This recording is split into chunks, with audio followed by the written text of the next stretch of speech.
Já estamos entrando.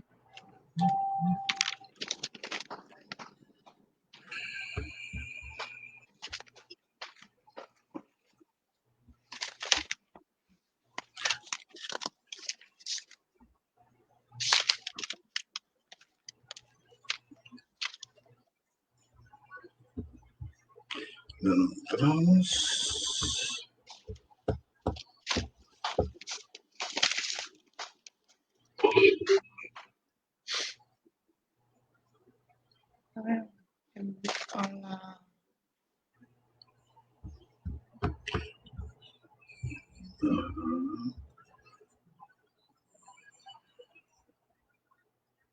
Está dando um delayzinho aqui para entrar, mas daqui a pouco a gente está na área.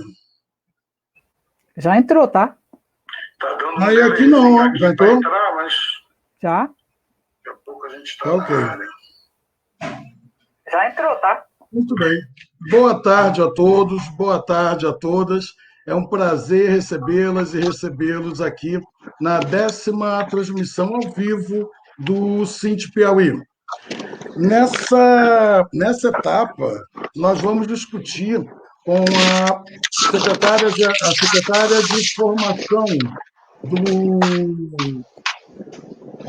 da CNTE, Marta Vanelli, com a coordenadora geral da campanha nacional pelo direito à educação, Andressa Pelanda, e com a presidente do Sindicato dos Trabalhadores em Educação Básica do Piauí, Paulina Almeida.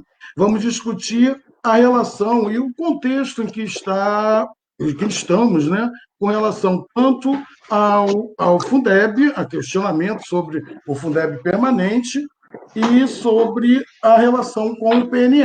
Como fica a educação nesse aspecto? E para agilizar, os dois temas as duas pautas são robustas, e vamos já partir para as apresentações, para as considerações iniciais, começando pela professora Paulina, que vai recepcionar aqui nossas convidadas. Boa tarde, professora Paulina.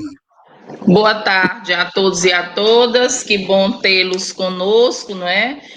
Quero agradecer de já a presença da professora Marta Vanelli, que é uma companheira nossa, da nossa confederação, grande amiga do Piauí, que tem trazido muitas contribuições. Obrigada, professora. A sua presença é muito bem-vinda.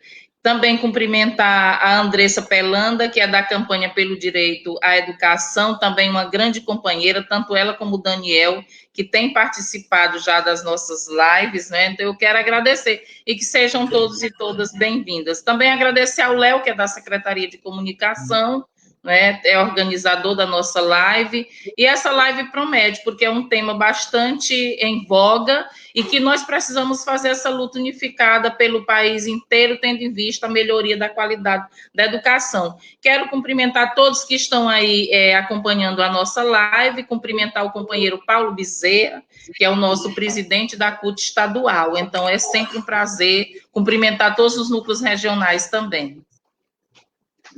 Obrigado, professora Paulina. Professora Marta Vanelli, fique à vontade para suas considerações iniciais.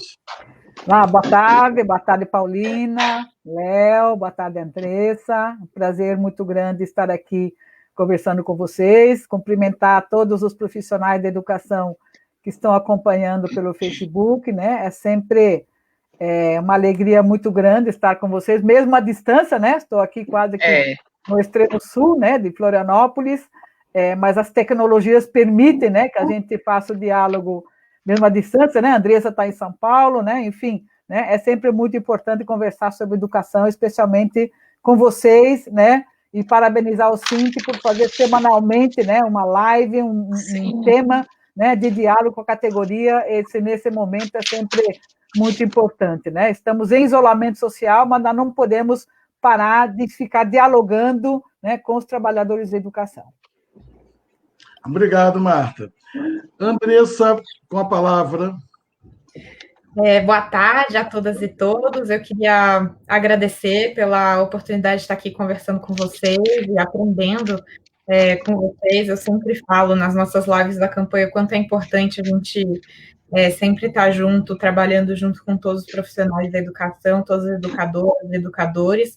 É de fato quem faz a educação acontecer. Então, para a gente é sempre uma honra poder estar nesses espaços de diálogo e ainda mais trocando nesse espaço que a gente sabe que tem presença assídua aí nos debates, o CINT Piauí tem presença assídua nos debates da campanha, nos debates nacionais das grandes pautas, e aqui a gente está discutindo sobre duas das grandes pautas, né, o Fundeb e o PNE, que são estruturais para a nossa garantia da educação aí no Brasil. Então, vai ser ótimo poder estar aqui nessa tarde com Certo. Muito obrigado, Andressa.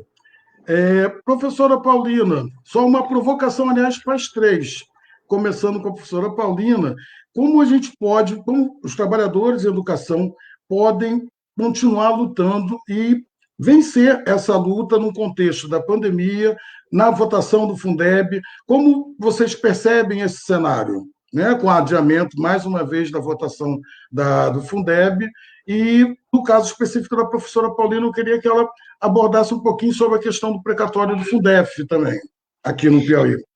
Certo. Então, boa tarde a todos e a todas. Dizer que é sempre um prazer enorme a cada quarta-feira nós estarmos aqui trabalhando as políticas educacionais, e é importante porque essa política educacional, tanto o Fundeb como o PNE, são políticas importantíssimas para o nosso país e para os trabalhadores e trabalhadoras em educação. É importante essa articulação de todos nós para que essa política seja votada o mais rápido possível. Então, é importante que cada trabalhador e cada trabalhadora da educação possa estar fazendo essa articulação. Dizer que falar em Fundeb é falar do futuro da educação pública do nosso país, né? É falar de uma política importantíssima de Estado, mas eu queria, de já, falar de uma política anterior, que vigorou até 2006, que foi o Fundef, anterior ao Fundeb, né, que vigorou de 97 a 2006. E aqui no estado do Piauí, nós tivemos algo bom, porque os procuradores do estado conseguiram vencer uma ação para trazer 1 bilhão e 652 milhões para o estado do Piauí. Esse recurso é oriundo do precatório do Fundef, e o Piauí é o primeiro estado brasileiro a conquistar essa ação. Então, eu quero parabenizar a equipe do governador do Piauí, toda a equipe, a Procuradoria-Geral do Estado. Mas, ao mesmo tempo, eu quero chamar a atenção de todos os trabalhadores em educação, dizer que o CINT Piauí está diuturnamente, cotidianamente, na luta para que esse precatório venha de fato e seja cumprido a lei. Porque a lei do Fundef, ela diz que 60% é para valorização dos profissionais de educação. E hoje, aqui no estado do Piauí, o governador fez o lançamento do projeto Educar Piauí, que trata da valorização apenas em forma de capacitações. E nós sabemos, professora Marta, me lembro muito bem das formações da CNTE. Nós somos assíduos a essa questão das formações. E a valorização, ela é um tripé, não é isso? A questão financeira, a formação e as condições de trabalho. Então, o governador diz que a educação muda pessoas, mas essa valorização, ela passa não só pela formação, ela passa também pela valorização dos seus profissionais. Portanto, nós exigimos, nós, enquanto entidade sindical representativa de mais de 30 mil trabalhadores no estado do Piauí, exigimos que o governador do estado do Piauí, o senhor Wellington Dias, dialogue com o CINT Piauí no sentido de repassar esses 60% para a valorização dos profissionais de educação. É urgente esse debate.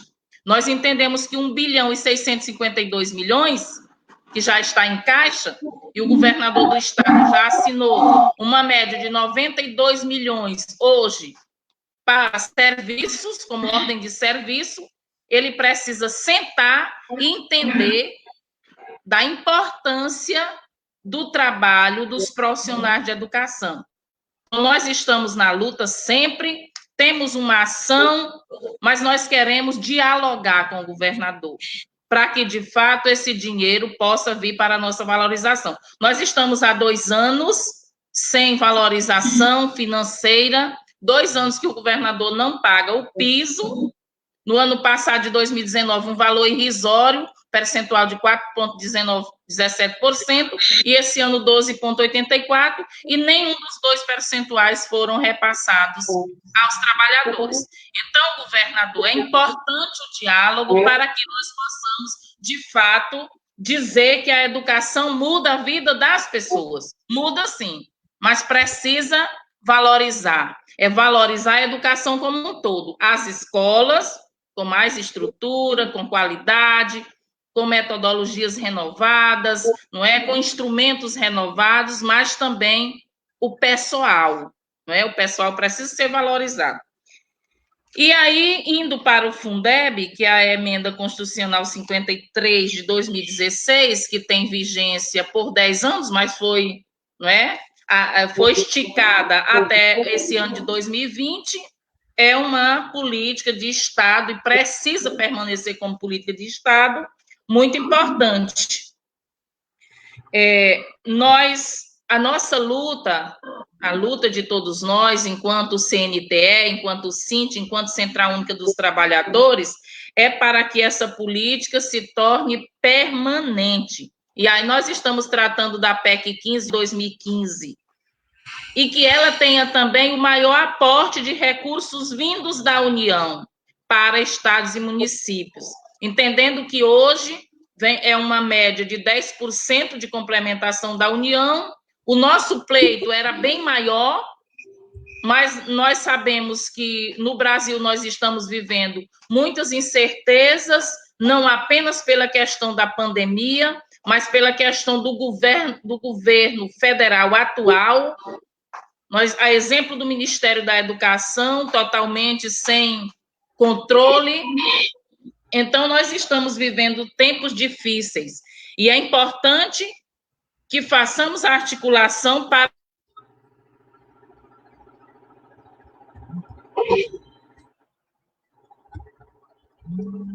Seu microfone fechou, Paulino. Porque Abriu. O nosso país e nem a educação pública brasileira podem perder recursos. Nós sabemos que o Fundeb é o principal mecanismo de financiamento da educação. Ele é responsável por 50% de tudo que se investe. Né? E em 4.810 municípios dos 5.570, esse investimento acontece, e principalmente na região Nordeste.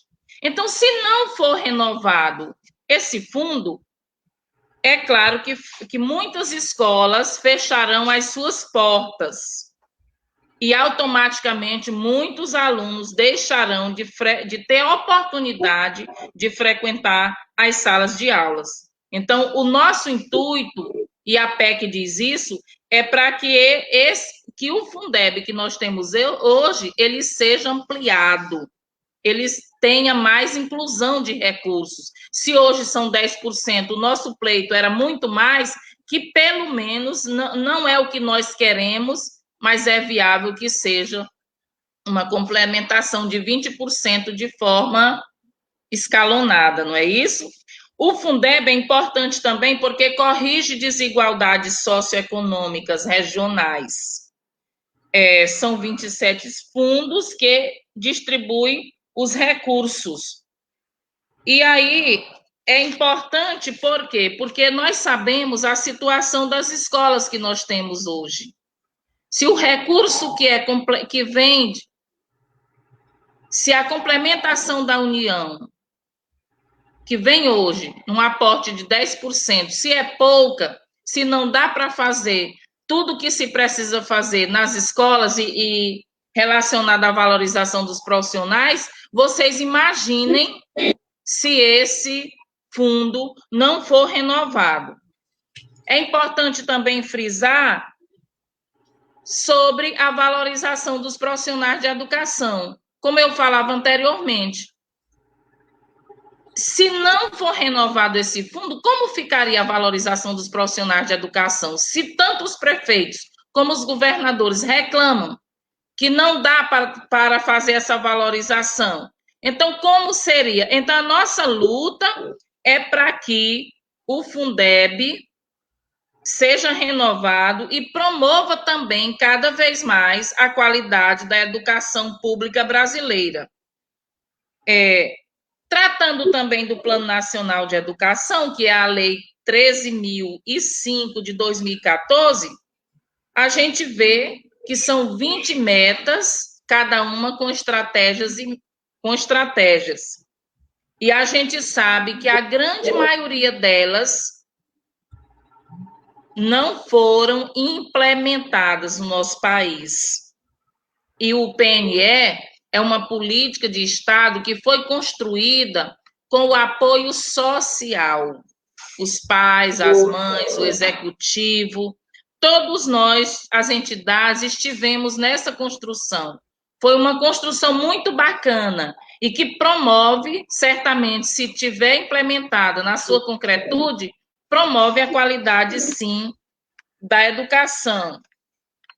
E a gente sabe que isso não ocorreu. A gente sabe que tanto nós construímos o plano nacional, como os planos estaduais e os planos municipais. A começar, nós sabemos que nem o plano nacional, nem os planos estaduais e nem os planos municipais têm nenhum monitoramento. Não tem monitoramento. E aí a gente sabe que isso é muito prejudicial, porque ele está sendo, de certa forma, escanteado. A gente vê que a meta 6 do Plano Nacional de Educação, ele trata, que não foi implementado, não foi concretizado, trata da educação de tempo integral. Seria um percentual de 50%, né? E aí é de forma escalonada até ao final, que o plano é por uma vigência de 10 anos, se for em 2014, vai até 2024, né? Então, seria o atendimento de 50%, que as escolas teriam que atender uma média de 25% dos alunos. Ou seja, que 50% das escolas se tornassem de tempo integral, para atender 50%, para atender 25% dos alunos da educação básica. E isso não aconteceu. E não tem previsão de acontecer por conta de toda a conjuntura que nós estamos vivendo no Estado brasileiro. A meta 9, por exemplo, também não foi trabalhada, não foi concluída, não foi implementada, que é elevar a taxa de alfabetização. O que a gente vê são dados feios sobre a questão do analfabetismo no nosso país. E no estado do Piauí não é diferente.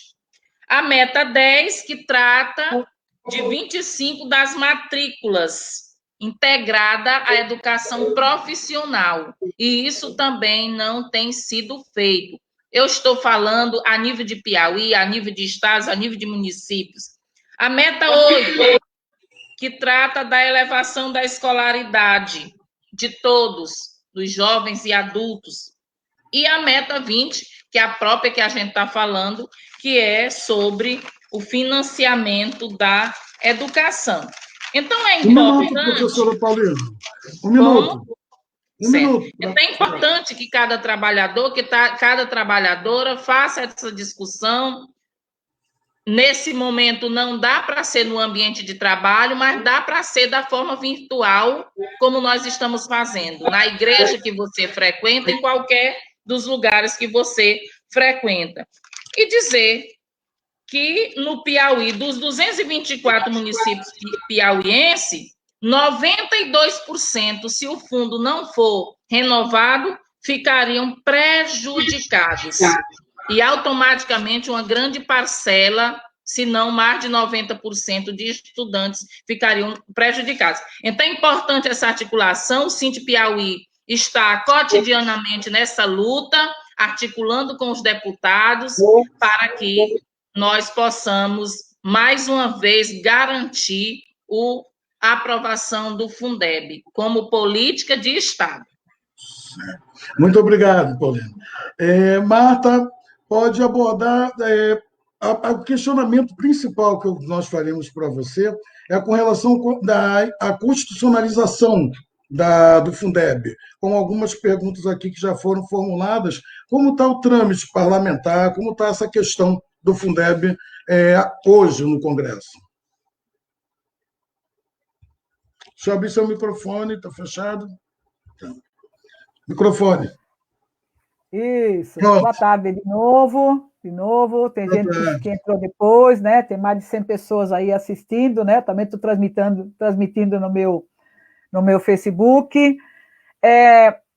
Antes de entrar nessa questão da tramitação, deixa eu levantar um pouquinho a história do Fundeb, porque eu acho que os profissionais de educação precisam saber, para não esquecer. Primeiro que esta política de Estado de fundos para financiar a educação básica foi elaborada por nós profissionais de educação. Foram as nossas lutas de greve, de passeatas, de ocupações, de acampamentos, de marchas, entendeu? Que elaboraram esta proposta de fundo para financiar a educação básica. Isso lá no início de 90, na década de 90, né? Quando nós apresentamos na primeira a Conferência de Educação, da Comissão de Educação da Câmara, nós já apresentamos como um fundo para toda a educação básica. E o governo da época, Fernando Henrique Cardoso, né, e o Congresso Nacional, ele fez um fundo somente para o ensino fundamental, que é aquilo que era obrigatório naquele momento. Né? Naquela época, em 1994, era só 7 anos, entendeu? Só ensino fundamental, entendeu? Dos 7 aos 14 anos, que era obrigatório. E o Fundef foi instituído somente para os níveis de ensino que era obrigatório. Né? Queria fazer um pouco esse resgate, né, desse registro. Um outro elemento importante do Fundef, né? Lembrando aqui, esta política de fundos, ela está prevista nas disposições transitórias da Constituição Federal, que é o artigo 60, né? Por isso que ela é uma proposta de emenda constitucional. E por se tratar de um artigo transitório da Constituição, a sua regulamentação também é transitória, ou seja, ela tem um período de vida, né? Ele nasce e morre, né? O Fundef teve 10 anos de vida, né? Começou em 94, terminou em 2004. O Fundeb, que nós discutimos já finalizando o Fundef, né? Este Fundeb que está em vigência hoje, também é a regulamentação do artigo 60, né? Que nós conseguimos ampliar para toda a educação básica, incluímos a educação infantil e o ensino médio, mas só que ele teve 14 anos de vida, tá? Começou em 2006 e termina agora em dezembro deste ano, tá? Portanto, se não tiver renovação, se não tiver aprovação de um novo Fundeb, entendeu? O Fundeb vai acabar, tá? 31 de dezembro deste ano, o Fundeb acaba, porque a PEC determinou, a proposta de emenda constitucional determinou o tempo de vida dele, tá? Então, esta proposta de fundo, né, que são, na verdade, o Paulino já falou, são 27 fundos estaduais, né? Neste fundo estadual entra dinheiro dos impostos do governo estadual e dos governos municipais.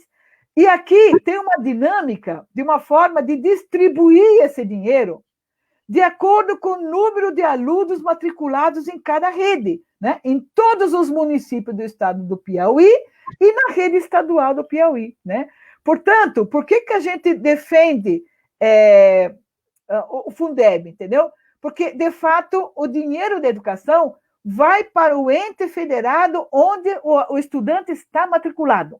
Esta é a política correta, né? Até então, entendeu? Tinha redes municipais que tinha muito dinheiro para gastar com a educação e tinha poucos alunos, né? E tinha redes estaduais grandes, né? Ou mesmo redes municipais grandes com pouco dinheiro. Agora não, agora a gente consegue, no âmbito de cada estado, ter o mesmo valor de custo aluno para investir em educação em todos os municípios do estado do Piauí, em toda a rede estadual do Piauí, é o mesmo valor de custo aluno. Tá? É esta equidade que o Fundeb trouxe para a educação e é esta melhoria que ele trouxe para a educação. Então, eu queria fazer esse resgate, né, inicial sobre isso. Tá? Bom, o que nós temos, toda a pressão que nós estamos fazendo, né, no Congresso Nacional, é para que ele seja votado o mais rápido possível. Por quê? Porque, por se tratar de uma PEC, né, depois precisa de uma lei que regulamente, né, e que também vai ser um grande processo de debate no Congresso Nacional, a lei da sua regulamentação. Né? Então, enquanto que a Câmara precisa aprovar a PEC, esta PEC vai para o Senado, enquanto isso a Câmara começa a discutir a lei de sua regulamentação, né? que é tão importante quanto a PEC, né? Precisa estar regulamentado, né, o Fundeb. Bom, por que surgiu? E aí, o que nós temos de informações hoje, tá? De informações hoje, tá? Que o presidente da Câmara tem possibilidade de pautar a votação na semana que vem, tá? E mais, também foi chamado, não sei se a Andressa deve estar sabendo, né? Tem uma comissão especial, né, na Câmara, porque ela é uma PEC, né, uma proposta de emenda constitucional, ela exige uma comissão especial de parlamentares. O presidente da comissão especial chamou uma reunião para sexta-feira de manhã, né, agora, entendeu? Onde deverão, talvez, apresentar um relatório, tá? Um relatório talvez mais bem elaborado. Bom, o que está em disputa nesse relatório? Tá? O que está em disputa? Né? A Paulina já falou um pouco. Tá? Qual o principal tema de disputa neste relatório? É quanto que a União vai entrar de complementação para ajudar a financiar a educação básica. Tá? Eu espero que todos saibam, né, que a Constituição de 88 ela determinou as responsabilidades por ente federado no atendimento à educação, né? E a União ela tem a responsabilidade direta só com os institutos federais e as universidades federais. Tá? O Estado brasileiro, né, o governo federal, que fica com 56% dos impostos que esse nosso país arrecada, ele não tem nenhuma responsabilidade de financiar a educação básica para quase 50 milhões de habitantes do nosso país. Esse é um dos erros, né? Um dos absurdos que a Constituição de 88 cometeu. Por isso que, quando a gente diz que queremos a complementação da União, é para obrigar a União a ajudar a financiar a educação básica. Tá? E entrando aqui, por que surgiu os precatórios do Fundef? Por que o Piauí, né, é um estado que tem direito, ele recebe a complementação da União, né? Hoje, 9 estados, né? A União, com toda a nossa luta de 94, a União entrou com 10%, né? Somos 27 fundos estaduais, que dá em torno de 140, 150 milhões, né? E aí a União entra com mais 14, 15, tá? O 10% que tem cumprido, pelo menos no Fundeb, a União tem cumprido a complementação de 10%. O que não cumpriu a complementação foi no Fundef. Tá? No Fundef, o governo federal, entendeu, não cumpriu a complementação da União. Por isso que tem precatórios. O que é precatório? Precatório é aquilo que a União deixou de repassar de complementação ao Fundef para os estados que tinham direito a receber complementação. Tá? Que praticamente são os mesmos estados que são hoje. São 7 estados do Nordeste e 2 estados do Norte, né? Piauí se enquadra no estado que tem complementação da União, né? Portanto, como o governo federal ele não complementou, né, o que deveria complementar do dinheiro do Fundef, né, ficaram os precatórios, entendeu? E que o governo conseguiu reaver esse dinheiro que a Paulina diz, e está correto sim, tá, Paulina? Corretíssimo, entendeu? No mínimo 60% desse dinheiro é dos professores, tá? É dos profissionais de educação da rede pública estadual, entendeu? Porque é dinheiro que não foi repassado na época de 94 a 2004. Nós não recebemos esse dinheiro e, portanto, temos dinheiro a receber essa parcela aí, tem que usar todos os argumentos necessários. Bom, a nossa luta, né, no Fundeb, nós lutamos muito para conseguir os 10% de complementação da União. Foi uma luta de 2 anos de muita pressão, entendeu? Nos parlamentares para conseguir os 10%, né? É óbvio, né, que passados praticamente 14 anos, com o PNE, né, com as nossas 20 metas que a Alessandra vai especificar melhor, né? Esse país sabe que nós precisamos de mais dinheiro para a educação, né? Especialmente na educação básica, entendeu? Por isso que a nossa reivindicação foi de ter 40% de complementação da União no novo Fundeb, né? É óbvio que nós sabíamos, né? Essa é a nossa reivindicação, né? O que nós temos de informações concretas da relatora, que é a deputada Dorinha, lá de Tocantins, tá? A complementação vai para 20%, tá? Hoje é 10%, ela vai ampliar para 20%. O que a gente tinha de informações até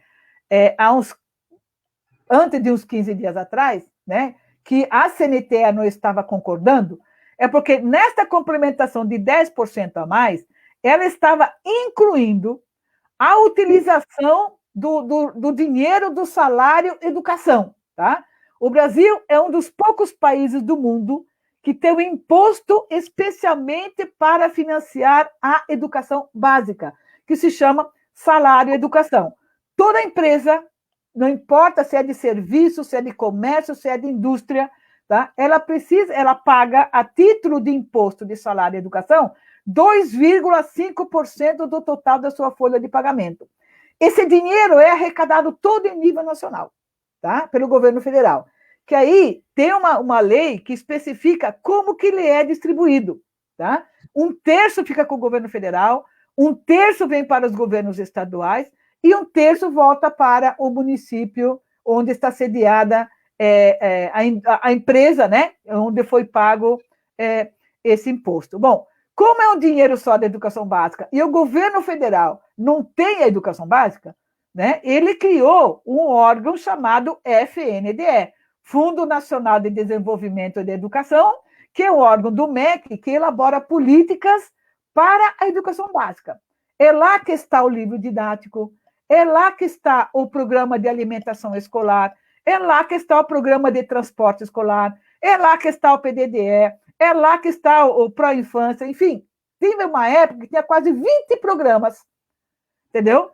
Do governo federal, entendeu? Para ajudar a melhorar a educação básica, e esse programa era acompanhado com dinheiro do salário educação, tá? Então, quando a deputada Dorinha, ela vem com essa proposta de dizer vai ter complementação de 10% para 20%, mas eu vou incluir o dinheiro do salário educação, ela está apenas remanejando o dinheiro que já era de educação para dentro do Fundeb, prejudicando o programa de livro didático, de transporte escolar, de alimentação escolar e todos os demais programas que o FNDE tem de ajuda pedagógica e financeira com os municípios, tá? Portanto, nós dissemos para ela que não dava, né? Sei que a campanha também, várias entidades disseram que não, e nós tivemos agora, 15 dias atrás, né, através de uma live, o anúncio de que ela ia excluir o salário educação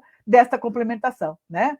Portanto, isso é uma vitória muito importante para nós, porque garante manter os programas do FNDE, né, do governo federal, para ajudar a educação básica, né? E significa que nós teremos dinheiro novo na educação, entendeu? 10% é 14, 15 bilhões de reais novo na educação básica, mesmo com a proposta que seja de forma gradativa, mas é importante que a gente, em 5, 6 anos, a gente tenha mais dinheiro para ajudar a melhorar a educação do nosso país.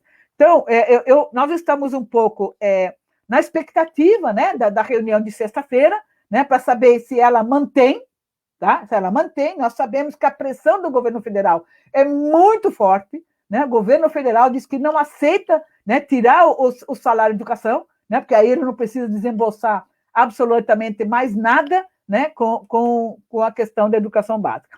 E já para concluir, né, só para dizer, né, de novo, estamos na disputa da questão do piso salarial profissional nacional, né? No outro Fundeb também tivemos essa disputa, né, para quem é estendido esse piso, né? Nós queremos que seja um piso para todos os profissionais da educação escolar, que é para os professores e para os funcionários de escola, né?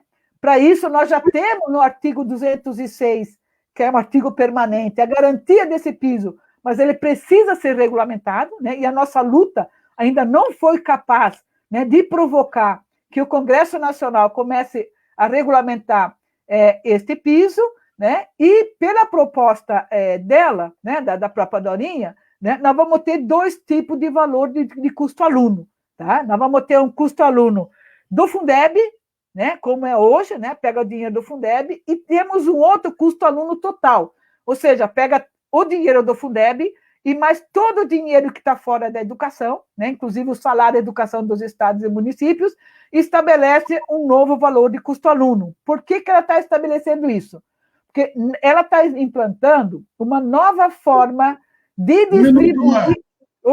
Uma nova forma de distribuir esse 10% a mais de complementação da União no Fundeb, que vai direto para os municípios, tá? Para os municípios que precisam de mais recursos para ajudar na educação básica, né? Nós vivemos num país muito desigual, temos municípios também muito desiguais, né? Tem municípios que recebem complementação, o Estado recebe complementação, mas tem município que também não precisaria de complementação. E temos estados que não recebem a complementação e tem municípios que também precisariam de complementação para ajudar a impulsionar e melhorar a educação daquele município. Tá? Então, nós estamos ainda em duas perspectivas, né, esta semana. Né?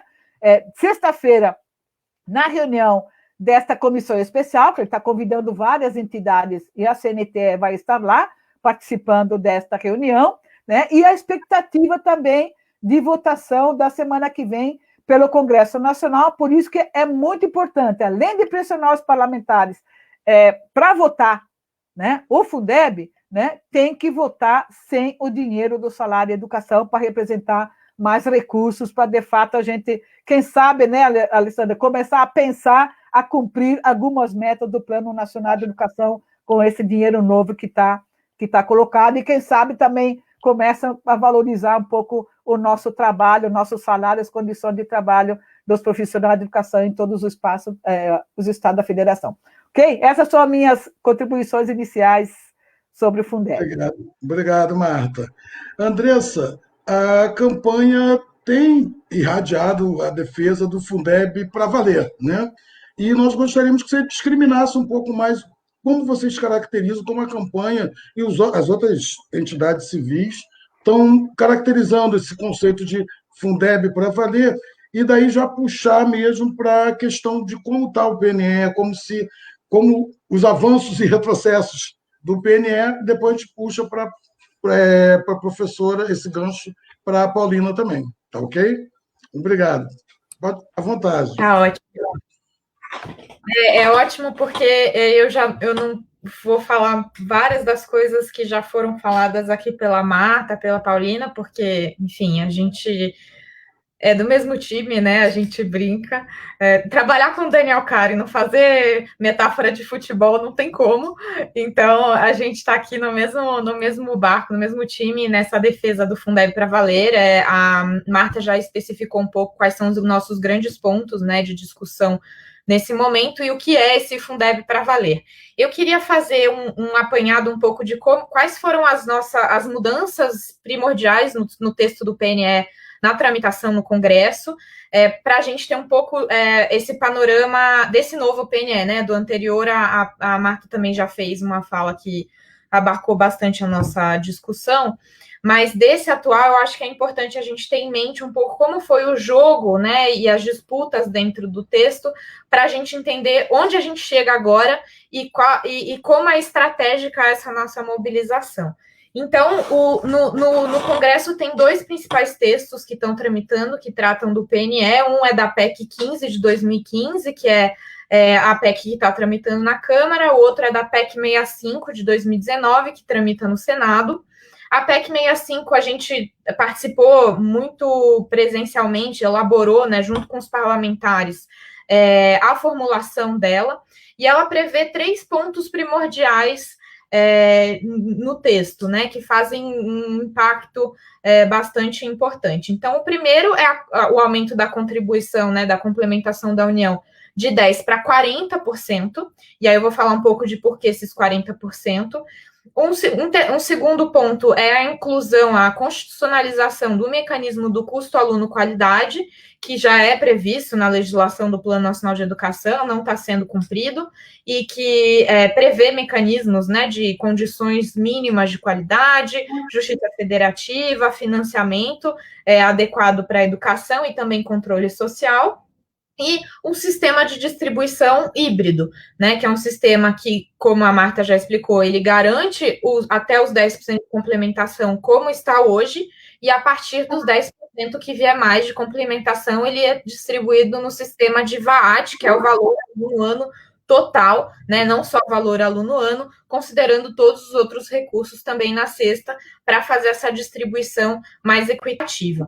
Esse é o texto que a gente apresentou na PEC 65 e que pressionou a PEC 15 para que ela melhorasse e aprimorasse o texto, porque a PEC 15 lá no começo ela tinha vários desafios, ela não tinha tanto escopo, né, para complementação, ela também não apresentava o aluno qualidade num formato que garantisse essas condições mínimas, e ela tinha uma ideia de fazer o VAT puro, né? E eu vou falar também um pouco sobre esse VAT puro. E aí, na nossa pressão no Congresso Nacional, e aí eu digo nossa, a CNTE integra, né, nosso comitê diretivo, então a gente tem feito várias notas técnicas, né, tem feito incidência bastante alinhados em cooperação no Congresso. A gente apresentou várias notas técnicas e estudos para mostrar quais seriam os riscos de a gente implementar, em vez de um sistema híbrido de distribuição, um sistema de VAT. E aí, só para vocês terem uma ideia, eu tenho aqui um estudo que a gente fez em relação a isso. O sistema, para vocês terem ideia, se a gente só tivesse um modelo VAT no sistema de complementação, que é um sistema que coloca tudo no mesmo, até os 10% muda a distribuição também, ele não garante que até esses 10% de complementação seja igual a hoje, né? Se a gente tivesse um sistema VAT, a Teresina, por exemplo, ia perder 64,8 milhões de reais, e o Piauí, tendo um modelo sem o sistema híbrido, ele só teria 0,6 bilhões de complementação e passa com o modelo híbrido e 40% para 2,7 bilhões de complementação. Então, é uma mudança bastante drástica, né, em termos de como isso é redistribuído para o Estado. Então, isso tudo, esses estudos estão disponíveis no site da campanha, eu posso também passar aqui o site para vocês, a gente tem uma página específica que tem todos os nossos estudos, notas técnicas, que é campanha.org.br/novofundeb, e aí dá para acessar todos esses documentos. E aí a gente fez um trabalho muito técnico e de incidência e de articulação para que a gente deixasse para trás a ideia de fazer um VAT puro, porque ele perderia bastante recurso para vários estados, não receberiam essa complementação, vários municípios também não perderiam complementação, e não só perderiam a chance de ter complementação, como seguraria suas redes. Então, o estado da Bahia, por exemplo, perderia 700 milhões de reais do que ele já ganha hoje em termos de complementação se a gente tivesse no VAT puro. Então, essa foi a nossa primeira grande vitória nesse debate na Câmara dos Deputados para transformar de um sistema puro para um sistema híbrido que garanta que o Fundeb, como é hoje, não seja desestruturado e a gente só tenha ganhos a partir daí. A segunda discussão importante que a gente teve é em relação a essa complementação da União, né? Então, os nossos estudos mostravam que se a gente tivesse um sistema híbrido com 40% de complementação da União, era um montante que a gente teria necessário para cumprir com o custo aluno-qualidade inicial. O custo aluno-qualidade inicial prevê um padrão mínimo de qualidade para as escolas, e no valor do CAQI, que é o custo aluno-qualidade inicial, o principal fator de ponderação do cálculo é justamente a remuneração dos profissionais da educação. Então, o professor Marcelino, né, que é um dos formuladores do custo aluno-qualidade, sempre fala que o CAQI é pessoas, né? O financiamento da educação é para RH, né? Para a gente ter uma valorização dos profissionais.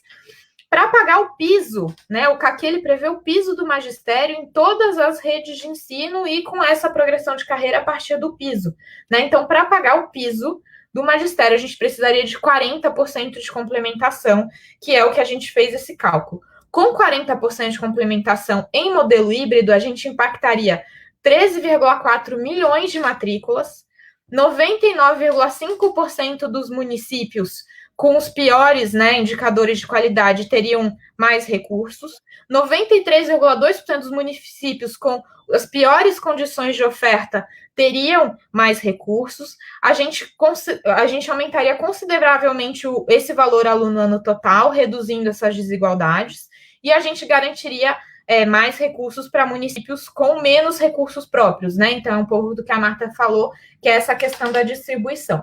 E aí, uma coisa para se ter em mente é que o modelo híbrido, que é o que a gente ganhou, ele não é focado num modelo só de equalização entre as redes, né? Não é a rede que tem menos, vai ganhar mais, a rede, não é só uma questão de rede de ensino. O modelo híbrido, ele tem esse impacto nas matrículas e na valorização dos profissionais da educação.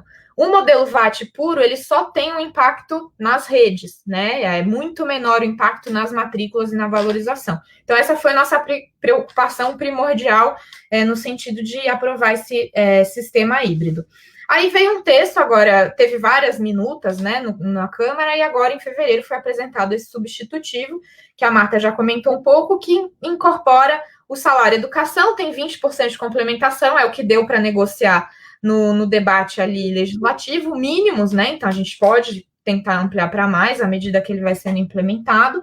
E aí, a inclusão do salário educação, segundo estudos da Fineduca e da campanha, demonstram que, na verdade, de complementação nova desses 20%, é só 10,6% a 15,8%, dependendo do cenário que a gente entende a interpretação dessa possibilidade de uso do salário educação.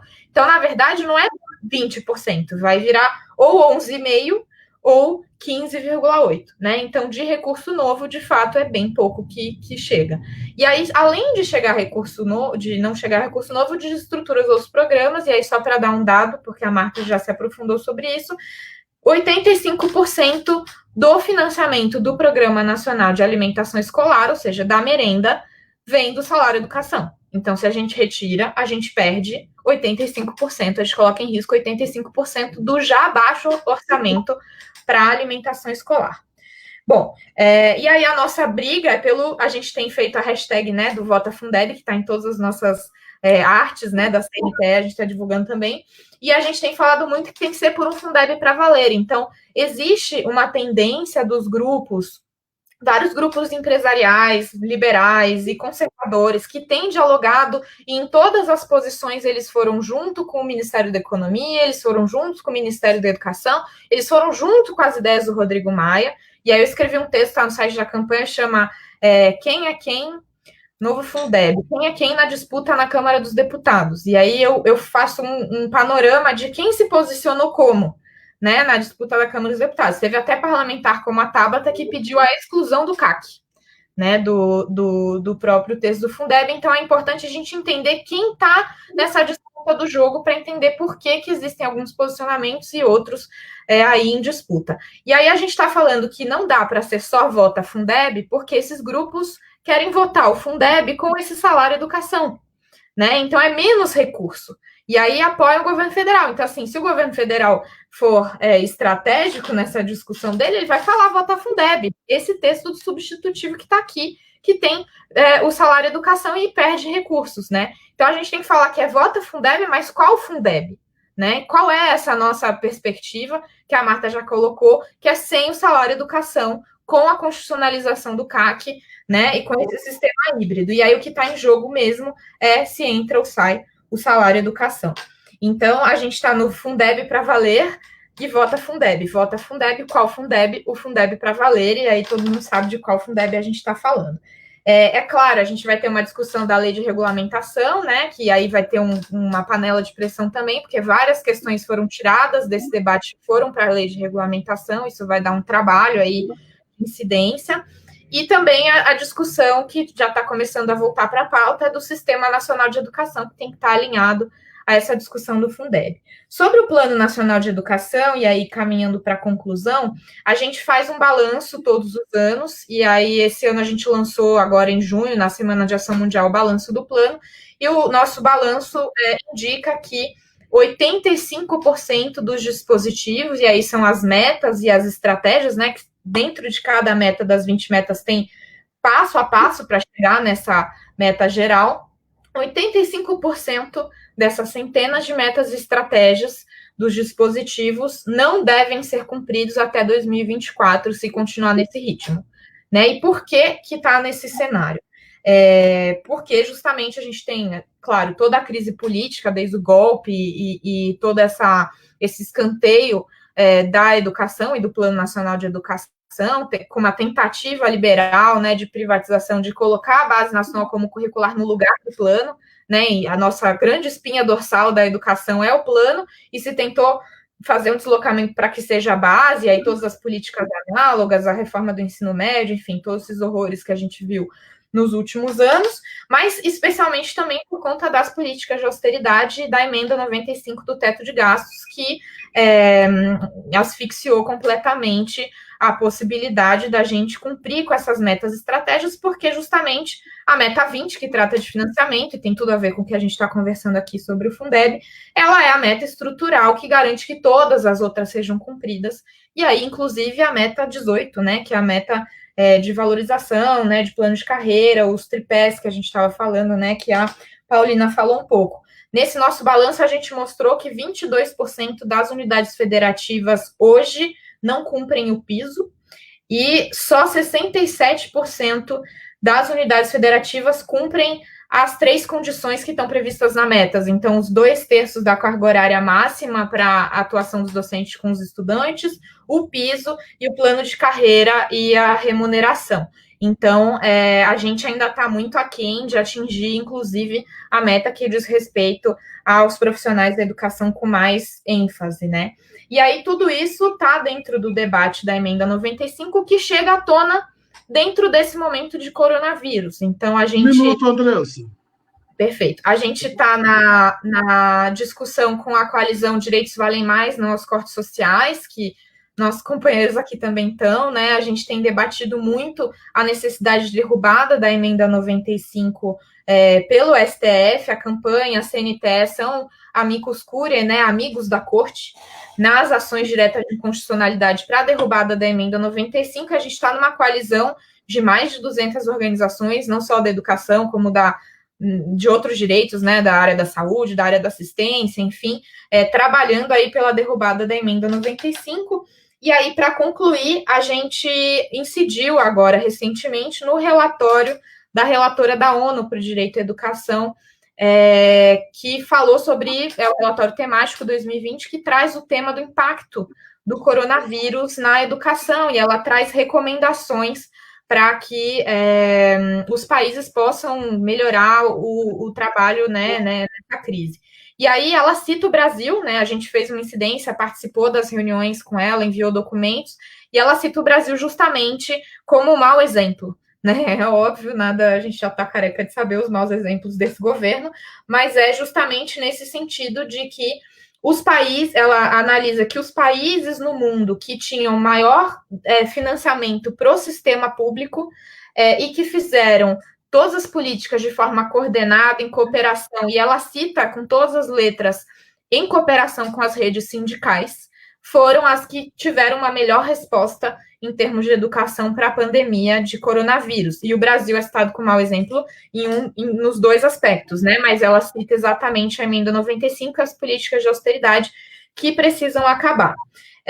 Enfim, para concluir, a gente está nesse cenário que é bastante árido, mas que a gente vê a possibilidade de construção através desse Fundeb, sem o salário educação, é claro, um processo mais robusto para que a gente possa melhorar esse cumprimento do Plano Nacional de Educação e redirecionar um pouco os nossos esforços, tanto em acesso, permanência, qualidade na educação básica, especialmente aí no Brasil.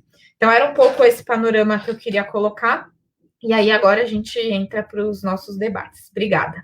Obrigado, Andressa. Passo agora para a professora Paulina. Tem algumas perguntas que não estão na pauta, mas que acabam sendo englobadas, né? Queria que a senhora abordasse um pouco sobre as ações do Sint em termos de valorização, as mais recentes, né? E depois que, voltando para a pauta da nossa live, discriminasse o que a senhora considera como sendo fundamental no fortalecimento do Plano Nacional de Educação, que está escanteado há muito tempo, né?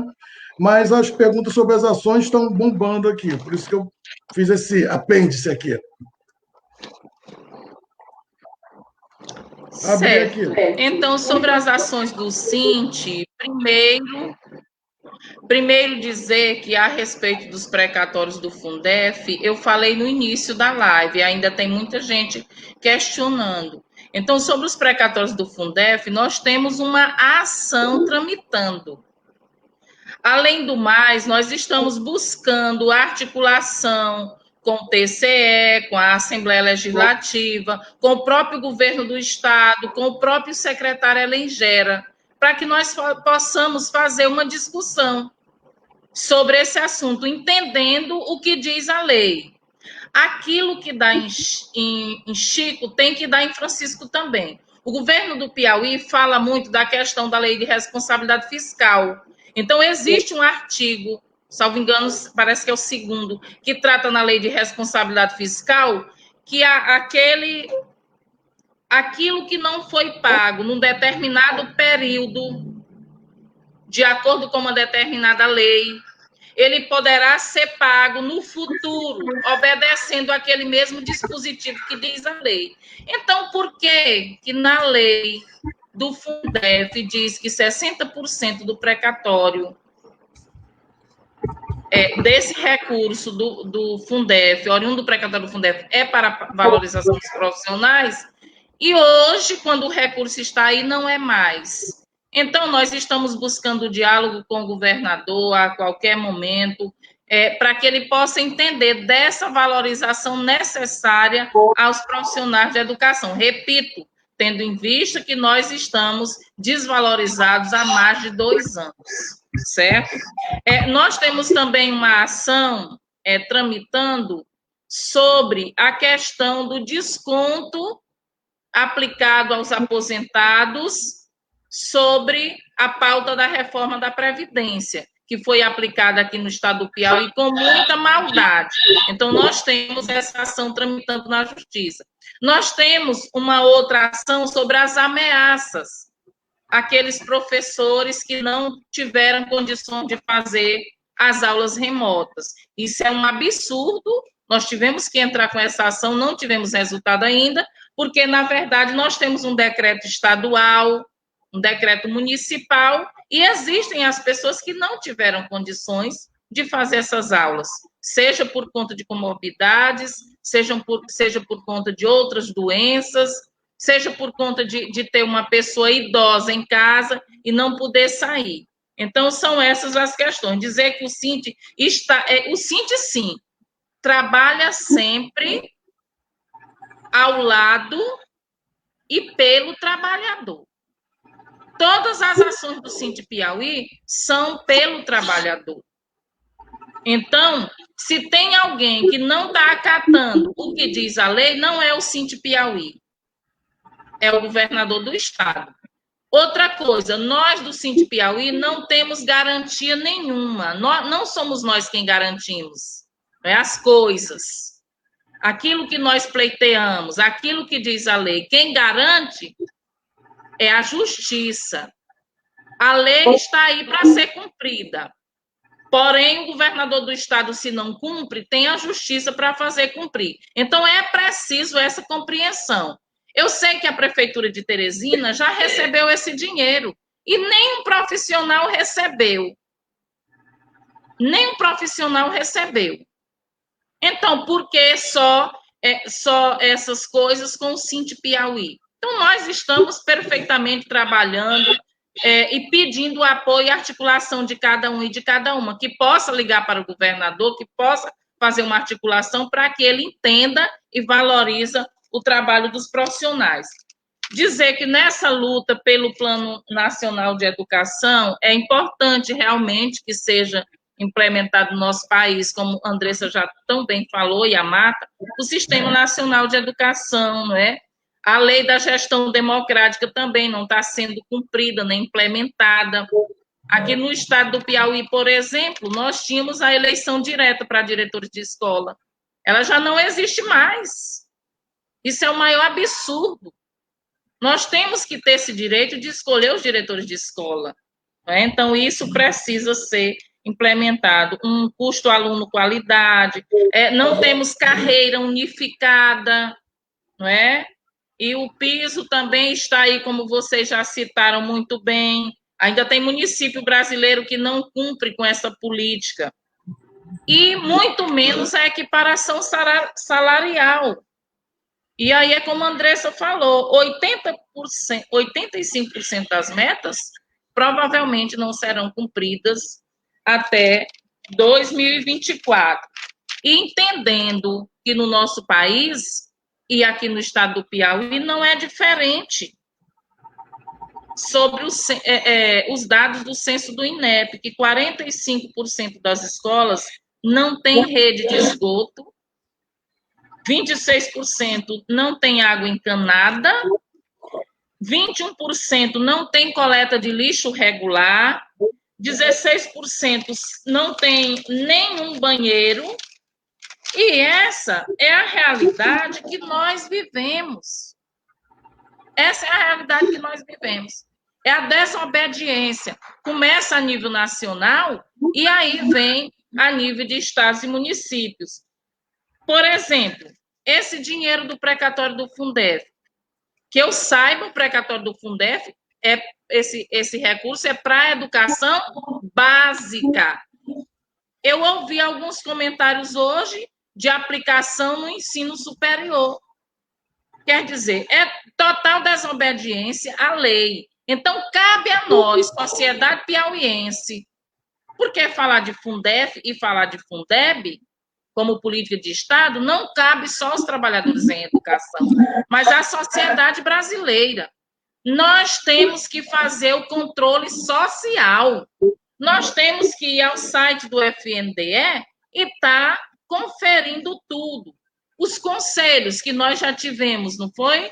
E que hoje estão aí desperdiçados.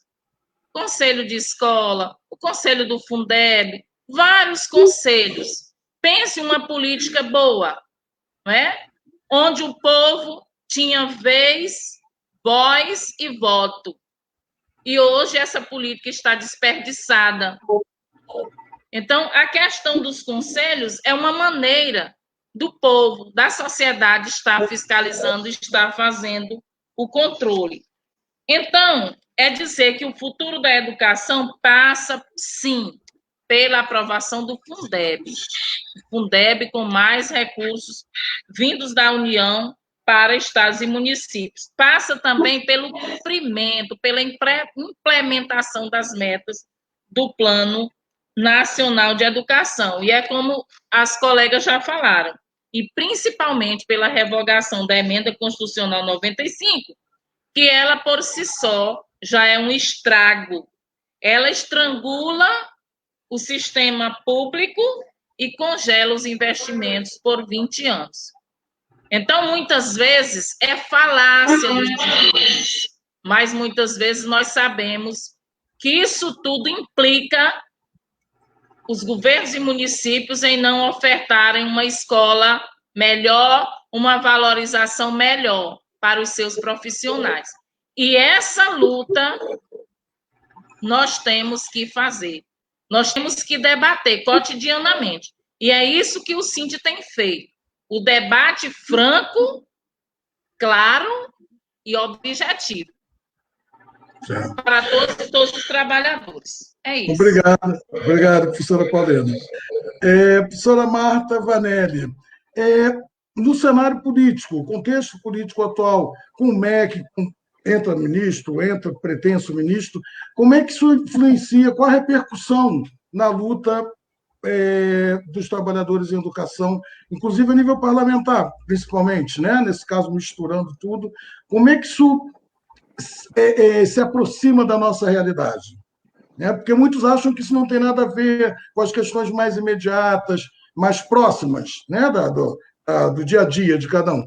Como a senhora avalia esse cenário e essa relação? Olha, bom, queria começar com ele cumprimentar o Deni. Eu sei que o Deni está aí assistindo, né, a live, a nossa companheira da direção, né, da CNTE. E antes de entrar nessa pergunta, Léo, eu queria só falar sobre a questão dos precatórios. Viu, Paulina? Eu acho assim, a categoria, né, e o Cinti estão corretíssimos, entendeu? 60% do dinheiro do precatório é da categoria. Eu gostaria de sugerir para você, porque me perguntaram, o Denis me perguntou aqui no chat, entendeu? Se tem algum estado, algum município que colocaram dinheiro para os professores. Tem, tá? Tem. E aí tem que dialogar como precatório. Olha só, eu falei antes, né?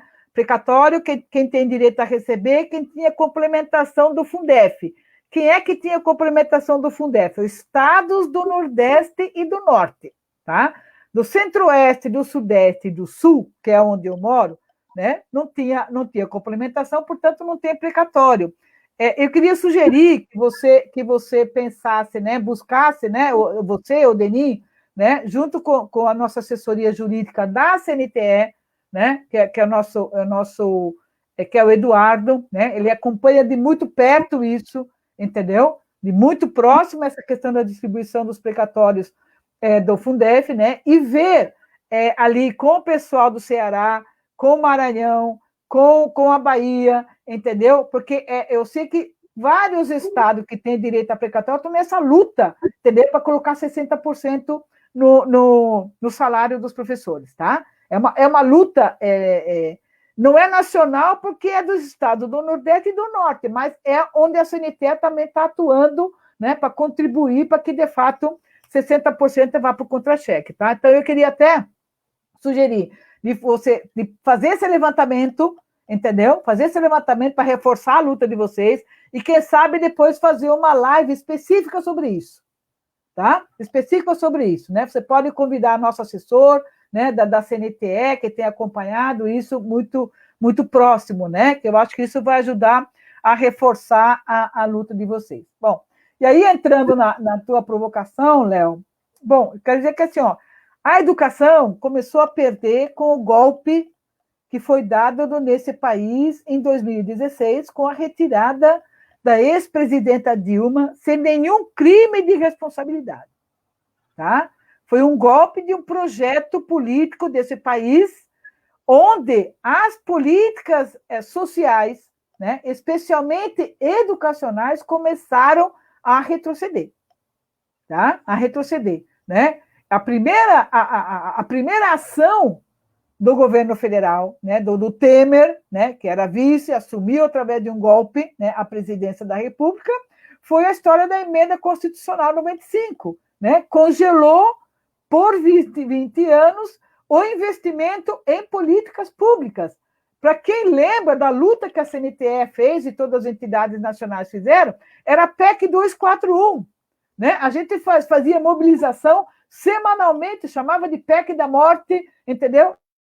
Era a PEC 241, chamava o Sindicato Piauí, participou muito ativamente nessa mobilização do Congresso Nacional, né, para poder evitar que ela fosse aprovada. E foi, tá? E foi aprovada, né? A partir daí, começaram outro projeto, né, no Ministério da Educação, né, e a gente está na situação que estamos hoje, né? 1 ano e meio de um governo fascista, né? Um governo fascista, um governo que odeia os pobres, né? Que acha que governa somente para os ricos, né? Que acha que o dinheiro público precisa estar a serviço do mercado financeiro nacional e internacional, né? Para ele, pouco importa se a população brasileira tem acesso ou não à educação, tá? Pouco importa.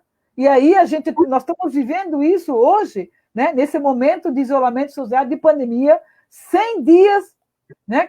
Que estamos sem aula presencial, entendeu? E está acontecendo inúmeras formas diferentes, né? De garantir atividades não presenciais ou educação à distância, né? Da forma mais excludente vista no nosso país. Entendeu? Vista no nosso país. Entendeu? Quem está aplicando atividades remotas, atividades não presenciais, ou atividade à distância, entendeu? O poder público não garantiu um computador para os estudantes e os professores e não garantiu internet para poder acessar as atividades online. Portanto, isso é a maior exclusão, né, que o Estado brasileiro fez, entendeu? Nesse processo educacional, para quem sempre defendeu, né, uma educação pública, para quem lutou para ampliar as vagas, né? E está aí o Plano Nacional de Educação, né, com a maioria das metas do Plano Nacional de Educação é a ampliação de vagas, né, públicas, entendeu? E agora a gente atravessa esse momento, né, de pandemia, com todo esse processo excludente da educação, que nos preocupa muito na CNTE, entendeu? Como que vai se retomar, entendeu? As aulas presenciais, não estou falando quando, porque quando elas serão retomadas, quando as condições sanitárias permitirem, mas como elas serão retomadas, né? E tenho certeza absoluta que o normal, a organização educacional normal, como ela começou em fevereiro, entendeu? Não vai existir mais, entendeu? Vai ser um outro normal, né? Porque nós ainda não temos nem a vacina, entendeu? Contra esse coronavírus, entendeu? E quando descobrir a vacina vai demorar um bom tempo para poder eliminar esse vírus, portanto, nós vamos conviver talvez 1, 2, 3, 4, 5 anos em distanciamento social, entendeu? Onde nas nossas salas de aulas não cabe a mesma quantidade de alunos como começou o ano eletivo este ano, de 30, 35, 40 alunos em sala de aula, entendeu? Que novo normal é esse, entendeu? Portanto, para reorganizar as redes estaduais, para reorganizar as redes municipais para o retorno às aulas presenciais, entendeu? Vai necessitar de muito mais dinheiro, porque teremos novos protocolos a serem cumpridos. Novos protocolos. Por isso, né, a gente estava discutindo o Fundeb, né, com 20% ou 40% de complementação antes da pandemia, né? Pós-pandemia, entendeu? Pensando em como que as redes deverão se reorganizar, entendeu? Pensando que a estruturação física precisa ser feita também, né? Pensando que precisa reduzir a quantidade de aulas dos professores, portanto, contratar mais professores, entendeu? Por que eu digo reduzir a quantidade de aulas? Porque não teremos mais sala de aulas com mais de 15 alunos. Não teremos, tá? E, portanto, ao você dizer que não podemos ter sala de aula com mais de 15 alunos, significa dobrar a quantidade de turmas. Dobrar a quantidade de turmas é dobrar a quantidade de professores, né?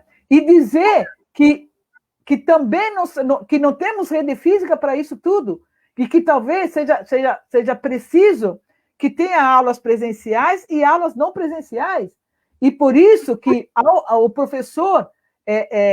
nós defendemos 1/3 da jornada de hora-atividade para aulas presenciais, né? Que a gente achava que era possível, com 1/3 de hora-atividade, você preparar a aula presencial, preparar uma boa aula, uma boa prova, corrigir, enfim, todo o trabalho pedagógico precisa ser feito fora da sala de aula. Agora, se você precisa preparar aulas presenciais e aulas à distância, esse 1/3 não dá conta. Não dá conta, entendeu? Porque o professor terá muito mais trabalho. Por isso, tem que pensar, inclusive, na redução da quantidade de aula dos professores. Então, isso tudo, entendeu? É algo que precisa ser pensado, né? Precisa ser pensado. Tem vários elementos, né? Tem a questão da higienização da escola, ampliar banheiros, né? Quer dizer, o número de funcionários hoje, se a gente pensar que em cada período de aula, né? De manhã à tarde, no meio-dia, tem que higienizar todas as carteiras, todas as cadeiras, entendeu? Todas as salas de aula. Enfim, isso vai exigir também a maior quantidade de funcionários de escola. Portanto, nós precisamos pensar esta nova realidade, né? De como que a escola vai funcionar, para também pensar que nós vamos precisar de mais dinheiro, entendeu? Para a educação. Então, infelizmente, temos um governo federal que é um desastre, né? É um desastre para prover políticas públicas para a maioria da população, e precisamos reagir, né? Precisamos pensar. Tá? Também no Congresso Nacional temos muito poucos interlocutores, né? Que pensam como a gente pensa. Tá? Também temos que dizer isso, né? Na comissão especial do Fundeb, entendeu? Não, possivelmente, né, vai continuar não passar o piso salarial para todos os profissionais de educação, tá? De novo, tá? 14 anos depois vai começar de novo, né? E é por puro preconceito. Tem deputado que acha que funcionário de escola não merece ter um piso salarial profissional nacional como os professores têm. Isso é preconceito, entendeu? Isso é preconceito. Mas também, na hora de votar, né? Na hora de votar, nós precisamos analisar quem são os parlamentares que estão lá, né? Do nosso campo, entendeu? Que tem a nossa elaboração, que tem a nossa história e o entendimento sobre a educação pública de qualidade que nós queremos, temos muito poucos, né? Muito poucos, entendeu? E aí a gente sofre, né, com as consequências, né, de ter eleito essas pessoas lá no Congresso Nacional. É um pouco isso, viu, Léo? Obrigado, Marta. Andressa, tem algumas provocações também aqui com relação às metas do PNE. Qual a perspectiva de cumprimento até 2024 de uma parte dessas metas? Você podia detalhar mais essa questão, por favor?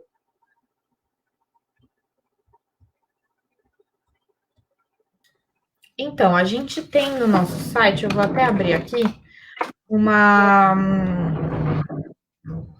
página que a gente está falando justamente disso, e a gente coloca no próprio balanço do PNE, depois eu mando aí o link também para poder divulgar, a gente faz uma previsão de esse não deve. Oi? Não é essa que está rolando, do CAC e do CAQI?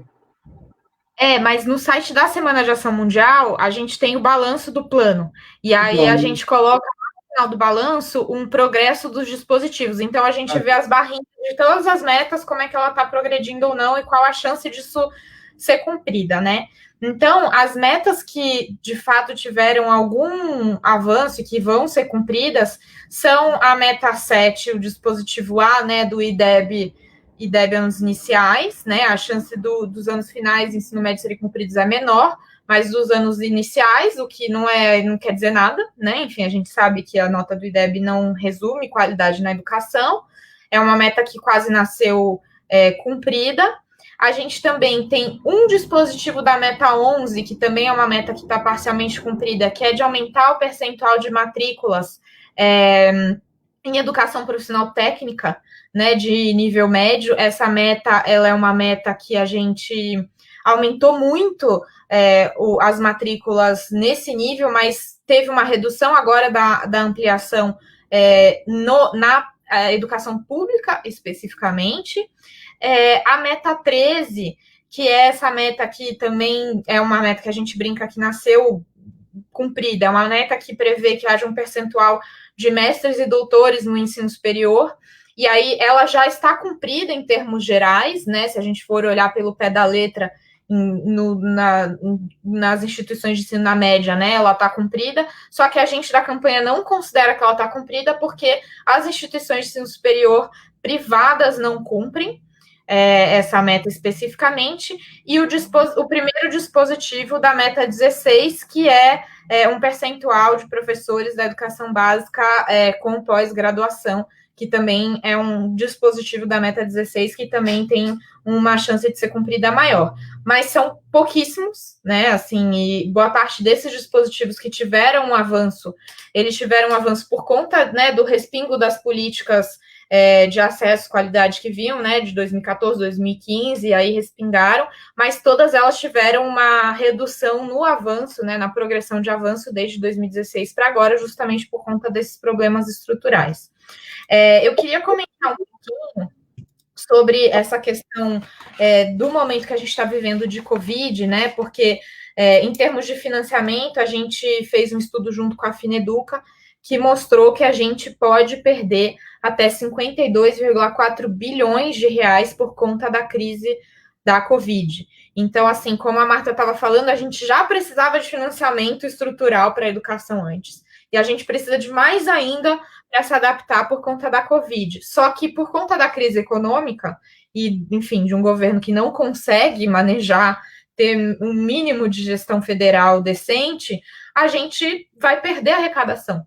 Então, no momento que a gente mais precisa de recursos, que a gente precisa 2 vezes mais de recursos, a gente vai ter uma queda de financiamento por conta da crise econômica. Então, por isso também que a gente tem trabalhado muito a necessidade de derrubada da emenda 95, né? E ela não só traz essa pressão para que outras políticas tenham menos recurso, e a gente vai viver uma onda de crise econômica que já está chegando, né? Já chegou, tem milhões de desempregados, pessoas com fome, enfim, por conta da pandemia, né? E dos processos que já vinham ocorrendo por conta da emenda 95. Outro problema é justamente que a emenda, por ela durar 30 anos, então de 2016 a 2036, ela asfixia este Plano Nacional de Educação e o próximo.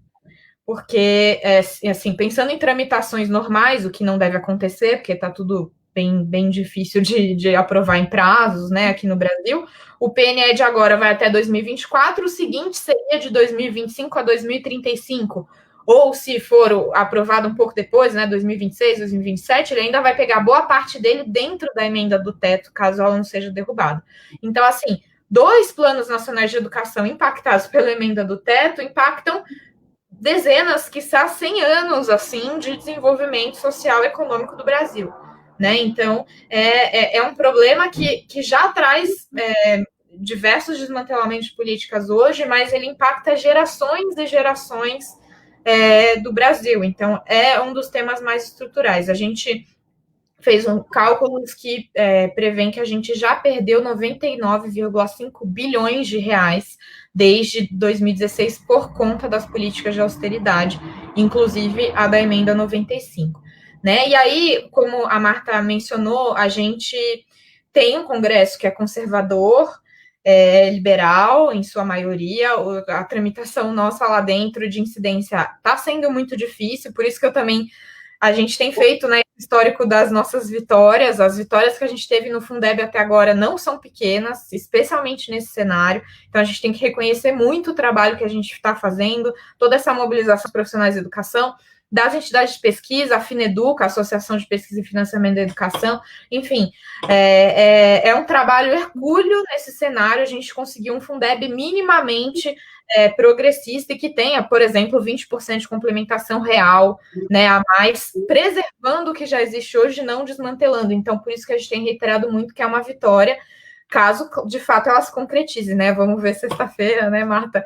E na semana que vem. A gente está ansioso aí por esse debate, porque existe uma discussão, pressão muito forte do governo federal e do próprio Rodrigo Maia, que é um que não estava pendente a aceitar essa retirada do salário educação.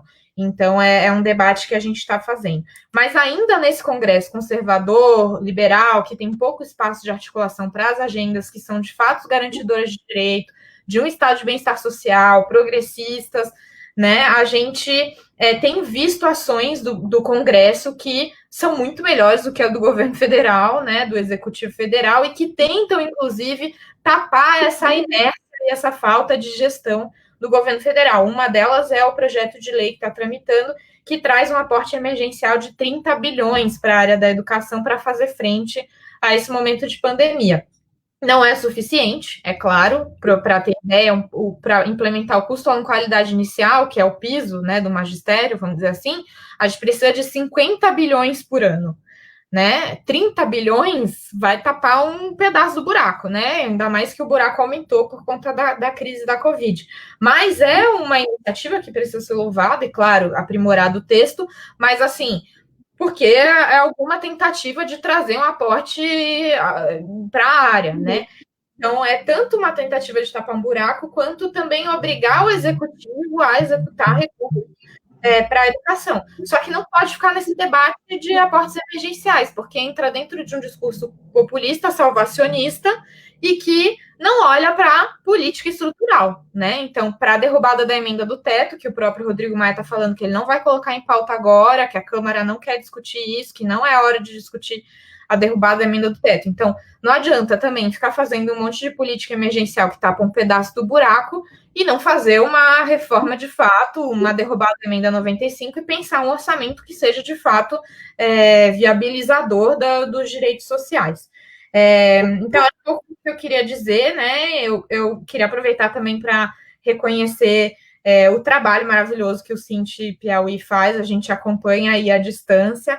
É uma honra estar aqui com vocês, a gente participa nas lives com vocês das nossas, a gente tem feito um debate bem interessante, tem acompanhado também a luta, e também mandar um salve para o nosso comitê Piauí da campanha, que é um comitê muito ativo, né? A gente tem aí a Lucine, Lucineide, Marina, Osmarina, Samara, enfim, não vou ficar citando todos os nomes, porque se eu esquecer alguém, mas um salve aí para as nossas guerreiras do Comitê Piauí da campanha, que são olhos atentos, cabeças pensantes, corações humanos e, sobretudo, mãos atuantes, né? Que eu acho que esse momento a gente tem falado muito que não adianta só a gente ficar criticando, não adianta a gente, se a gente não transformar todo o nossa indignação, né, e essa luta que a gente está fazendo em ação. E aí eu posso garantir, né, lá no Congresso, por mais conservador que seja, eles sofrem e eles têm muito medo quando o povo chega e fala e aponta o dedo mostrando que eles não estão fazendo o que eles deveriam em termos de garantia de direitos. Então, se tem uma coisa que a gente pode fazer é se mobilizar, levantar a nossa voz e, de fato, mostrar que não adianta nas campanhas eleitorais falar que educação é a pauta que precisa andar e que os professores precisam ser valorizados no dia do professor, se na hora do Fundeb não vota o Fundeb para valer, se não suspende a emenda 95 e se não avança nessas políticas estruturais que a gente precisa tanto que andem, como vocês falaram, há 14 anos a gente está discutindo o piso, e, enfim, essa questão do Fundef também já vem de muitos anos, ele precisa ser garantido, e não dá para ficar de foguinho ou pensando que tem um caminho do meio, porque não tem. O caminho para a educação é, de fato, esse financiamento e valorização dos profissionais da educação. Obrigado, Andressa. Gente, já estamos com 1h30, né, de live. Não tivemos muitas perguntas, mas muitos comentários que eu procurei transformar em perguntas para vocês, até para agilizar e aproveitar o tempo das 3 expositoras que estão recebendo 1000 elogios aqui. Agora eu vou passar para vocês concretizarem as considerações finais, né?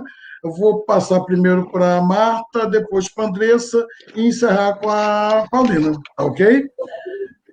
Marta, à vontade. Agradecer imensamente o convite, né, de estar aqui conversando com vocês e com os professores aí do Estado, né, já que o presencial não é mais permitido, e pedir o envolvimento de cada profissional da educação ali agora na campanha do Vota Fundeb, né? Eu acho que cada um e cada uma, vocês têm que procurar todos os parlamentares federais, eu não sei quantos são do estado do Piauí, né?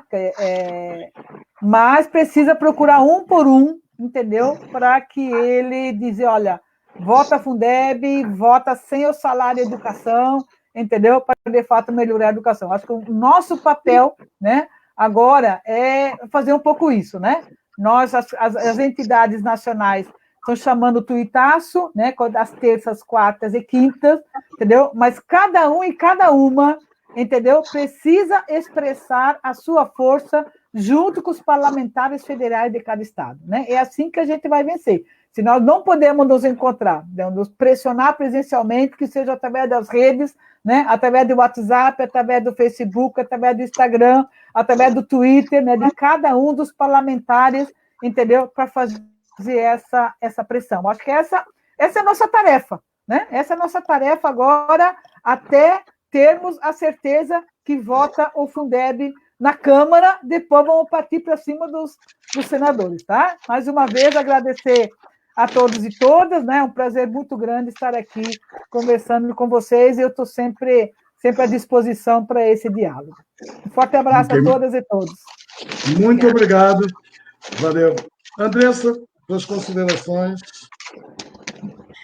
Na mesma linha da Marta, eu acho que a gente tem que agora se mobilizar, né? Vota Fundeb para valer. É importante mencionar essas questões, né? O salário educação fora, então, recurso novo para a educação, então são 20% de complementação com recurso novo, não basta desestruturar o programa, concurso aluno de qualidade, então a gente está muito sobre isso, né? Condições mínimas de qualidade, essa pandemia mostrou que sem condição de qualidade não se faz, né? E eu acho que é isso, a gente precisa marcar os parlamentares, conversar com eles, isso faz muita diferença na pressão. Boa parte das nossas conquistas lá no Congresso foi tendo uma mobilização de base dos estados, falando com seus parlamentares dos estados, então aí os parlamentares do Piauí são super importantes, e aí depois, né, como a Marta falou, a gente tem que ir para o Senado. Então, a Clara aqui falou que o NUPEG está em peso no Comitê Piauí, de fato, o NUPEG está sempre lá trabalhando com a gente, então um beijo para o NUPEG também. E, enfim, agradecer a oportunidade de estar aqui, é sempre importante contar esse trabalho sindical muito forte e com o diálogo e a participação, presença sempre dos profissionais da educação, que são também sujeitos e atores da educação. Então, é primordial a gente estar aqui discutindo, também fico à disposição e a gente continua aí nessa luta e estaremos aqui debatendo nas próximas lutas também, porque a gente segue aí no mesmo time. Obrigada. Certo. Obrigado, Andressa. Paulina, com a palavra. Então, é dizer que, como foi tratado da questão também das aulas remotas, é dizer que essas aulas a gente observa que não está tendo monitoramento, né, por parte dos estados e municípios, há uma exclusão total, e aqui no estado do Piauí, através de uma pesquisa, tanto feita pelo núcleo do NUPEG, pelo núcleo da campanha, pela Frente Ampla e pelo Sinti Piauí, foi constatado que apenas 9% dos alunos estão recebendo essas aulas remotas. Então, quer dizer que 91% estão fora dessa plataforma. Isso é o maior absurdo da história do nosso país e que a gente tem muita preocupação com essa situação. Então, na nossa compreensão, essas aulas, elas só têm validade para a questão do vínculo estabelecido entre a escola, o profissional e o aluno. Não tem como valer para a carga horária desse ano de 2020. Então, aí é mais uma preocupação que o Sinti, que os trabalhadores têm, porque o governo insiste em contabilizar para a carga horária. No depoimento do governador hoje, ele já trata das capacitações com o Instituto Lema e o Unibanco. É preocupante. A gente já observa o objetivo da equipe do governo em rumo à privatização da educação, que isso já vem sendo implementado aqui no estado do Piauí, que muitas vezes os profissionais na escola não combatem, não contribuem para o combate dessas ações, que são perigosas. Quanto à questão dos precatórios, tem alguns municípios que já receberam, fizeram, viu, Marta? Fizeram acordo com os seus profissionais, acordos no percentual que diz a lei, os 60%, outros acordos num valor menor, outros que não fizeram acordo nenhum, né? Mas o Cinti está participando daquele grupo, daquela equipe de trabalho, daquele grupo de trabalho da CNTE, e as ações são todas conjuntas há mais de 6 anos. Dizer que o Cinti Piauí conquistou uma grande ação aqui no estado, que beneficiou do precatório de diferenças salariais, que se alguns filiados não lembram disso, é preciso que eu lembre.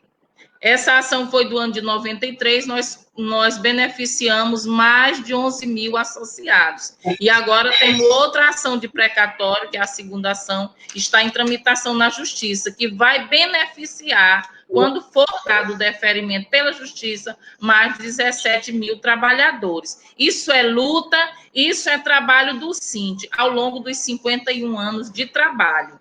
É dizer também que a nossa luta maior é para que cada um e cada uma não seja essas pessoas que apenas cobram direitos. Mas nós precisamos estar juntos, articulando, contribuindo, ocupando as redes sociais no sentido de exigir os nossos direitos, sermos participativos, fazermos o controle social dessas pautas tão bem colocadas aqui pelas colegas. É importante. Agora, nós não podemos ser pessoas apenas de cobranças e porque quem for ao site do Cinti sabe o que é que o Cinti está fazendo cotidianamente. Então, a gente precisa exigir os nossos direitos, mas com qualidade, com fundamentação. E isso o Cinti tem feito. É exigir os nossos reajustes ao governador também, nós precisamos articular, excluir os descontos dos aposentados, buscar os 60% do precatório do Fundef, fazer a luta conosco, juntos, pela aprovação do Fundeb para valer, não é? Porque se não for aprovado esse Fundeb para valer, nós estamos em maus lençóis. Não só os nossos alunos, mas os profissionais, sim, estarão em maus lençóis, e principalmente as escolas brasileiras. E dizer que a nossa luta é cotidiana, nós temos feito isso, a pressão aos deputados, para que eles possam votar nesse Fundeb, o qual nós falamos aqui na tarde de hoje. E o mais é agradecer às duas companheiras, a professora Marta Vanelli, é muito bem-vinda aqui ao estado do Piauí, seja ao vivo, através online, como também a Andressa, também nossa querida companheira, dê um abraço em Daniel, virtual, e agradecer ao Léo, que é quem organiza sempre as nossas lives, agradecer a cada um, companheiro e companheira, dos núcleos regionais, ou os diretores aqui da capital, os trabalhadores da base que estão acompanhando nesse momento a live. É importante a participação de vocês, mas é importante também a fundamentação pela luta dos direitos sociais, que cada um contribua com aquilo que lhe cabe para que nós consigamos os nossos objetivos. Dizer que o NUPEG também, o núcleo do NUPEG da campanha, são os nossos parceiros aqui no estado do Piauí. Obrigada, e dizer que o Cinti está sempre à disposição de cada trabalhador e de cada trabalhadora, e também à disposição da campanha e também da CNTE. Obrigada, estamos juntos, firmes e fortes. Obrigado. Obrigado. Boa tarde para todos e obrigado à presença dos núcleos regionais, da base, sempre firmes.